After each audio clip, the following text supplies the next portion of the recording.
Premier livre des rois, chapitre 11. Or, le roi Salomon aima plusieurs femmes étrangères, outre la fille de Pharaon, des Moabites, des Ammonites, des Iduméennes, des Sidoniennes et des Hétiennes, d'entre les nations dont l'Éternel avait dit aux enfants d'Israël, « Vous n'irez point chez elles, et elles ne viendront point chez vous. Certainement, elles détourneraient votre cœur pour suivre leur Dieu. » Salomon s'attacha à ces nations par l'amour. Il eut donc pour femmes 700 princesses et 300 concubines, et ces femmes détournèrent son cœur.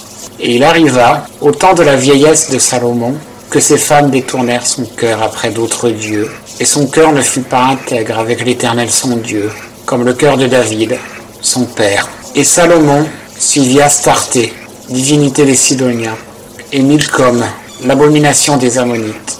Ainsi Salomon fit ce qui est mal aux yeux de l'Éternel, et il ne suivit pas pleinement l'Éternel comme David son père. Et Salomon bâtit un haut lieu à Kémosh, l'idole abominable de Moab, sur la montagne qui est vis-à-vis de Jérusalem, et à Molek, l'abomination des enfants d'Ammon. Il en fit de même pour toutes ces femmes étrangères, qui offraient de l'encens et des sacrifices à leur Dieu. Et l'Éternel fut indigné contre Salomon, parce qu'il avait détourné son cœur de l'Éternel, le Dieu d'Israël, qui lui était apparu 2 fois, et lui avait même donné ce commandement express, de ne point suivre d'autres dieux. Mais il n'observa point ce que l'Éternel lui avait commandé. Et l'Éternel dit à Salomon, « Puisque tu as agi ainsi, et que tu n'as pas gardé mon alliance et mes ordonnances que je t'avais données, je t'arracherai certainement le royaume, et je le donnerai à ton serviteur. Seulement, pour l'amour de David, ton père, je ne le ferai point pendant ta vie. C'est des mains de ton fils que je l'arracherai. Toutefois, je n'arracherai pas tout le royaume. J'en donnerai une tribu à ton fils pour l'amour de David, mon serviteur, et pour l'amour de Jérusalem que j'ai choisi. » L'Éternel suscita donc un ennemi à Salomon, Hadad Iduméen, qui était de la race royale d'Édom. Dans le temps que David était en Édom, lorsque Joab, chef de l'armée, monta pour ensevelir ceux qui avaient été tués, il tua tous les mâles d'Édom. Car Joab demeura là 6 mois avec tout Israël, jusqu'à ce qu'il eût exterminé tous les mâles d'Édom. Alors Hadad s'enfuit avec quelques Iduméens des serviteurs de son père pour se retirer en Égypte. Or, Hadad était fort jeune, et quand ils furent partis de Madian, ils vinrent à Paran, et ils prirent avec eux des gens de Paran, et se retirèrent en Égypte, vers Pharaon, roi d'Égypte, qui lui donna une maison, lui assigna de quoi se nourrir, et lui donna aussi une terre. Et Hadad fut fort dans les bonnes grâces de Pharaon, de sorte qu'il lui fit épouser la sœur de sa femme, la sœur de la reine Takhphénès.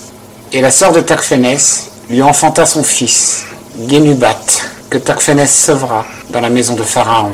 Ainsi Genubat était dans la maison de Pharaon, parmi les fils de Pharaon. Or, quand Hadad eut appris en Égypte que David s'était endormi avec ses pères, et que Joab, le chef de l'armée, était mort, il dit à Pharaon, « Laisse-moi partir, et je m'en irai en mon pays. » Et Pharaon lui dit, « Que te manque-t-il donc auprès de moi pour que tu demandes ainsi de t'en aller en ton pays ?»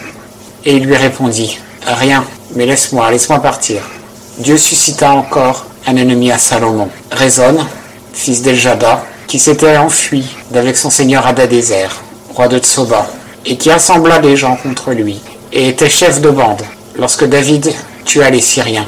Et ils s'en allèrent à Damas, y habitèrent et y régnèrent. Rezon fut donc ennemi d'Israël tout le temps de Salomon, outre le mal que fit Hadad. Il eut Israël en aversion, et il régna sur la Syrie. Jéroboam, fils de Nébat, Éphratien de Tséréda, serviteur de Salomon, dont la mère, femme veuve, s'appelait Tserua, se révolta aussi contre le roi. Et voici l'occasion pour laquelle il se révolta contre le roi. Salomon bâtissait Milo et fermait la brèche de la cité de David, son père. Or, Jéroboam était fort et vaillant. Et Salomon, voyant ce jeune homme qui travaillait, l'établit sur toute la corvée de la maison de Joseph. Or, il arriva, dans ce temps-là, que Jéroboam sortit de Jérusalem. Et le prophète Achija, le Silonite, vêtu d'un manteau neuf, le rencontra dans le chemin. Et ils étaient, eux deux, tout seuls dans les champs. Alors Achija prit le manteau neuf qu'il avait sur lui, et le déchira en 12 morceaux. Et il dit à Jéroboam, « Prends pour toi 10 morceaux, car ainsi a dit l'Éternel, le Dieu d'Israël. Voici, je vais déchirer le royaume d'entre les mains de Salomon, et je te donnerai 10 tribus. Mais il aura une tribu, pour l'amour de David, mon serviteur, et de Jérusalem, la ville que j'ai choisie d'entre toutes les tribus d'Israël, parce qu'ils m'ont abandonné et se sont prosternés devant Astarté, divinité des Sidoniens, devant Kémosh, dieu de Moab, et devant Milcom, dieu des enfants d'Ammon, et n'ont point marché dans mes voies pour faire ce qui est droit à mes yeux, pour garder mes statuts et mes ordonnances, comme l'a fait David, père de Salomon. Toutefois, je n'ôterai rien de ce royaume d'entre ses mains, car tout le temps qu'il vivra, je le maintiendrai prince, pour l'amour de David, mon serviteur, que j'ai choisi, et qui a gardé mes commandements et mes statuts. Mais j'ôterai le royaume d'entre les mains de son fils, et je t'en donnerai 10 tribus, et je donnerai une tribu à son fils, afin que David, mon serviteur, ait toujours une lampe devant moi, à Jérusalem, la ville que j'ai choisie pour y mettre mon nom. Je te prendrai donc, tu régneras sur tout ce que souhaitera ton âme, et tu seras roi sur Israël. Et si tu m'obéis dans tout ce que je te commanderai, si tu marches dans mes voies et que tu fasses tout ce qui est droit à mes yeux, gardant mes statuts et mes commandements, comme a fait David, mon serviteur, je serai avec toi. Je te bâtirai une maison stable, comme j'en ai bâti une à David, et je te donnerai Israël. Ainsi j'affligerai la postérité de David à cause de cela, mais non pour toujours.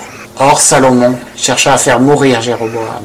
Mais Jéroboam se leva et s'enfuit en Égypte, vers Shishak, roi d'Égypte. Et il demeura en Égypte jusqu'à la mort de Salomon. Quant au reste des actions de Salomon et tout ce qu'il fit, et sa sagesse, cela n'est-il pas écrit au livre des actes de Salomon? Or, le temps que Salomon régna à Jérusalem sur tout Israël fut de 40 ans. Puis Salomon s'endormit avec ses pères, et il fut enseveli dans la cité de David, son père. Et Roboam, son fils, régna à sa place.